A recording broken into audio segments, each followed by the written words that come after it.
Hello, this is Andreas, and I'm about to show you when I'm painting a background for my animated short called Tindra Set Fyr. And usually I set up a projector to project the animatic or a storyboard, because I pay a lot of attention to the storyboard, putting a lot of details and all the composition already there. So now I'm projecting down to paper and making sure that what I'm going to paint has the exact same composition. And it's just a regular pencil on paper. And the paper that I found to be working really well with my colors is a chaotic fibre paper called Lana Royal. I really like it. It stays relatively flat even though I soak it in water and paint it with poster paint. And I realized that I changed the background from the sketch. The last time that this shot appeared was during the night, during a fire, so I needed to make a little adjustment here as well. And a lot of backgrounds has been painted already, so I'm just putting out some of the backgrounds to make sure that I stay within the same color space. And it's, in a way, when you get to know your colors, you know what colors you're using for water, for skies at this particular time. And this film only has like one location. It's on an island. So yeah, and these are the brushes that I'm using. Actually, those 5 left brushes, they are the ones that I'm using through all of the film. Cup of tea, that's me. Cheers. So yeah, so now it's time to make a time lapse of the actual painting.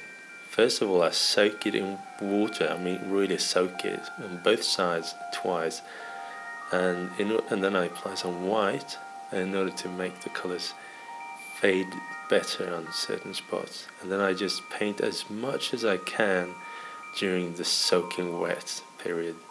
And I'm trying to nail the basic colors. I'm by no means a master of colors, but when I do nail the colors early on, it helps me tremendously later on when the colors start to dry. So what I'm doing here is, as it's kind of starting to dry, it's still wet, so I'm using 2 brushes, one for applying the color and another one to kind of smudge it out a bit. It's just a semi-wet brush. And as you can see, time is passing by, and I'm trying to be really tidy. You know, the drier it gets, the more details I can put into the picture, and the more contrast I kind of apply to the picture. And at this point, I think I'm beginning to see that I kind of didn't nail the green color on the side there, so I'm making a more thick green color to kind of hang over the edge there. Yeah. And this is a bit larger than most of the backgrounds. I got 2 background sizes. One that is a little bit smaller than this, and this is kind of the larger one. And the larger ones are more difficult because they dry faster in relative to how much time it takes to paint. So when I'm beginning to paint the tower now, it's almost already dry over there. But that's kind of the plan too, to make the tower a contrasty spike up.